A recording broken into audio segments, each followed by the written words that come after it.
Those of you who are accompanying us for the first time through a church year might wonder what a flower communion is. We start in September with a water communion, and we end our regular church year with a flower communion. And don't worry, we do come back in the fall. We have summer services that we hold in our chapel because it's air conditioned at 9 a.m.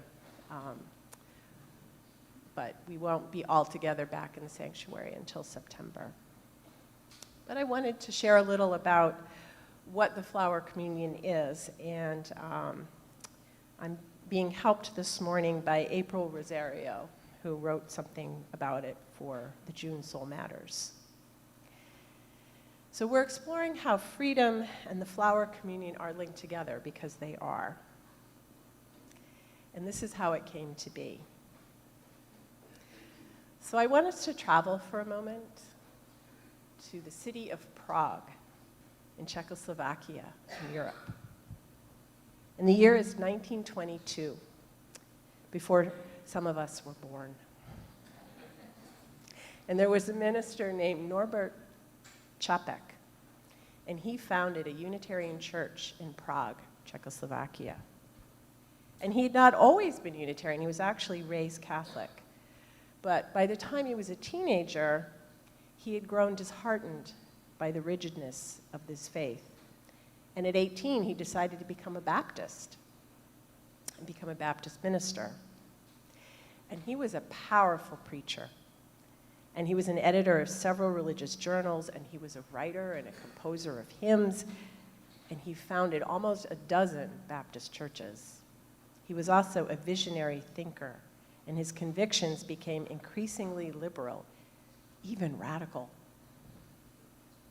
And influenced by his study of the past and his openness to theological ferment in the present, he became convinced that the true faith of the Czech people was a free faith, a spiritual practice that prized individual conscience and pursued community life rooted in love. Around 1910, he discovered the Unitarian tradition and felt certain it reflected the inner spirit of the Czech people. But he was not able to get support for establishing a Unitarian church. So he continued to develop his thought as a Baptist minister, though with increasing conflict. In 1914, with World War I on the horizon, under the threats of further reprisals, he accepted a call to serve a small Baptist church in the United States in New York, and then a larger one in New Jersey.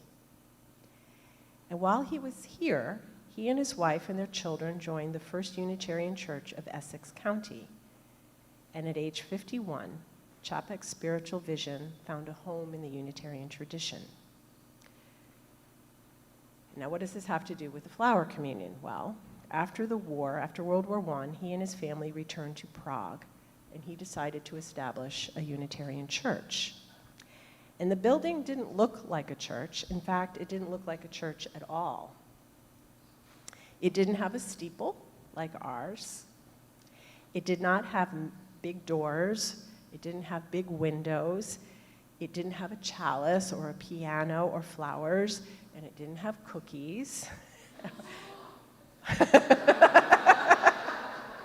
Or coffee or hot chocolate at social hour. No, this church was just a basic box with 4 walls and a door and a ceiling and a floor and some very hard wooden chairs. Well, we understand about the hard wooden chairs, don't we? Yes. What it did have, though, was people of all different faith traditions, including Protestant, Catholic, and Jewish.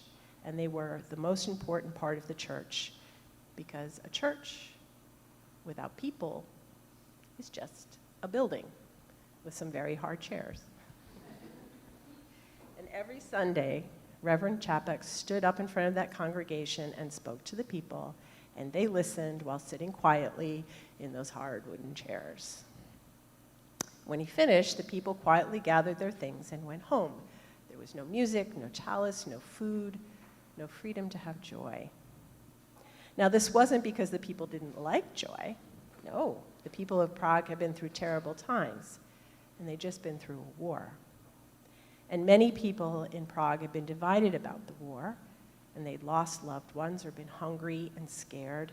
And even though the war had ended, many bad feelings still remained. So members of the congregation were simply stuck in a sad and hopeless place. One morning, as Reverend Čepak was walking to church, he noticed the joy around him. He noticed the birds singing and the flowers blooming, and he felt the sunshine on his face, and he thought, how beautiful the world is. And an idea came to him. At the end of the service, he asked that the next week everyone bring a flower or a budding branch to church. Confused, people began to ask lots of questions. What color? What size? You choose, he said. Each of you is free to choose what you like. So that next Sunday in June, which felt like the first day of summer, the people came with flowers of different colors and different sizes and different shapes. And each one needs different kinds of care, and each is beautiful and special and free in its own way. You see, Reverend Čepak saw the need to unite the diverse congregants of his church without alienating those who had left their faith traditions. He then said the blessing of the flowers, which called for everyone in the room to see one another as family despite differences, and to let the spirit of love unite them and help them live more joyfully and more freely themselves. And on that day, when the service ended, people turned and they talked to each other, and they stayed a bit longer. And children commented on the flowers and giggled, which in turn made the grown-ups laugh. And as folks began heading home, Reverend Čepak invited each person to take a flower home, specifically different from the one that they had brought as a gift from one to the other, and a reminder of the joy and freedom that comes from being in community. And that's how the flower communion was born. The ritual was brought to the United States in 1940 by the Reverend Maya Čepak, Norbert's wife, with the first flower communion being observed in Cambridge, Massachusetts. So it has become a tradition in Unitarian Universalist churches, as we close our church year, to do a flower communion. I am going to invite us now to consecrate our flowers with the reading number 723 in the Gray Hymnal.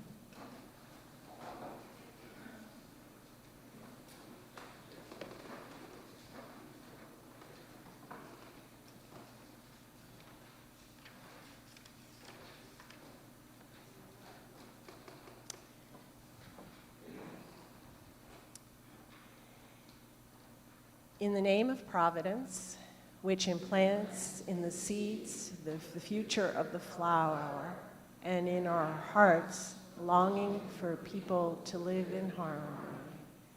In the name of the highest in whom we move, and who makes the mother and the father, the brother and the sister, the lover and the loner what they are.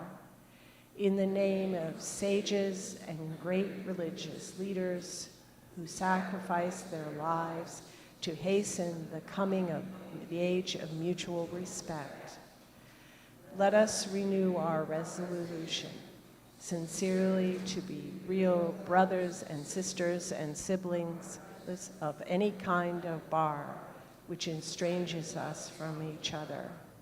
In this holy resolve, may we be strengthened, knowing that we are God's family, that one spirit, the spirit of love, unites us in an endeavor for a more perfect and joyful life. Amen.